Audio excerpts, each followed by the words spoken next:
Usai melumat Laos dengan skor fantastis 7 gol tanpa balas yang membuat banyak pihak terdiam, pelatih Korea Selatan U23, Lee Min-sung, sontak melontarkan komentar mengejutkan yang langsung membakar semangat seluruh rakyat Indonesia. Ia mengakui bahwa Garuda Muda memiliki peluang nyata untuk membuat kejutan besar ketika berhadapan dengan timnya di laga pamungkas kualifikasi Piala Asia U23 2026,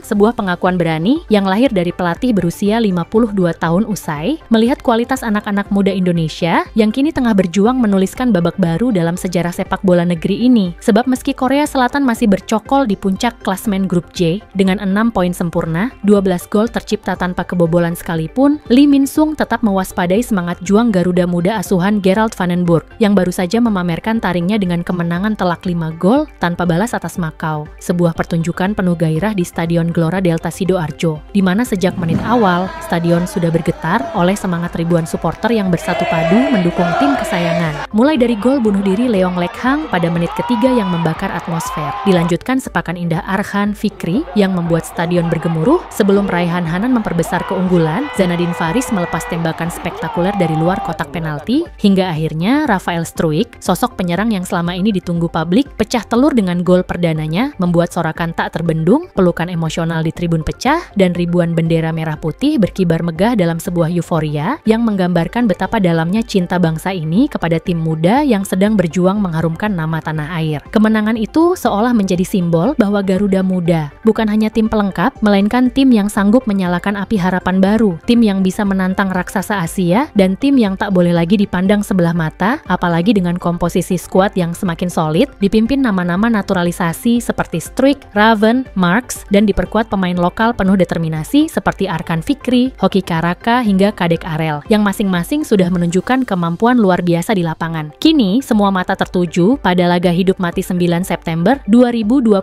melawan Korea Selatan, sebuah pertandingan yang lebih dari sekadar sepak bola karena hanya juara grup yang berhak lolos otomatis ke putaran final, dan itu berarti Indonesia harus menang. Tidak ada jalan lain, sebuah tantangan besar yang memerlukan keberanian, disiplin, dan mental baja, namun juga kesempatan emas untuk mencatatkan sejarah emas yang akan dikenang sepanjang masa. Lee Min-sung sendiri tidak ragu memuji, Indonesia bisa saja memenangkan pertandingan, saya melihat banyak pemain bagus, mereka tahu bagaimana bermain dengan baik. Kalimat jujur yang jarang keluar dari mulut seorang pelatih top Asia, sekaligus pengakuan bahwa Garuda Muda kini benar-benar diperhitungkan, bahkan menimbulkan tekanan balik di kubu Korea Selatan yang harus berhadapan dengan atmosfer Gelora Delta yang dipastikan menjadi neraka bagi siapapun lawannya. Dengan ribuan suara bersatu, genderang semangat dipukul, dan doa mengalir dari seluruh penjuru negeri. Gerald Vandenburg sadar betul bahwa ini adalah panggung terpentingnya sejak menangani Indonesia. Ia menekankan bahwa taktik dan strategi memang penting, tetapi yang lebih penting adalah keberanian untuk bertarung hingga peluit terakhir, karena di laga sebesar ini, satu momen kecil bisa mengubah segalanya. Sejarah sudah mencatat bahwa Indonesia sering dipandang sebelah mata di pentas Asia, namun kini kesempatan itu datang, kesempatan untuk membalikan stigma, kesempatan untuk menunjukkan kepada dunia bahwa Garuda Muda bisa melampaui batasan, bisa mengalahkan rasa takut, dan bisa membungkam keraguan dengan kerja keras, darah, dan air mata di lapangan. Bayangkan jika Indonesia berhasil menumbangkan Korea Selatan, dunia akan menulis ulang peta kekuatan Asia, dan nama Indonesia akan disebut dalam satu nafas dengan tim-tim besar yang selama ini mendominasi. Pertandingan 9 September bukan hanya duel sepak bola, melainkan duel kehormatan, duel harga diri, duel antara mimpi dan kenyataan, dan saat ribuan bendera merah putih berkibar di tribun, setiap pemain akan tahu bahwa mereka tidak bermain sendirian, mereka bermain untuk seluruh bangsa. Maka, apakah Garuda Muda akan jatuh terhormat atau justru bangkit dengan kejayaan? Hanya waktu yang menjawab, namun satu hal pasti, Indonesia tidak lagi bisa diremehkan karena Garuda sudah mengembangkan sayapnya, siap terbang lebih tinggi, dan siap meninggalkan jejak abadi di Piala Asia U23 2026.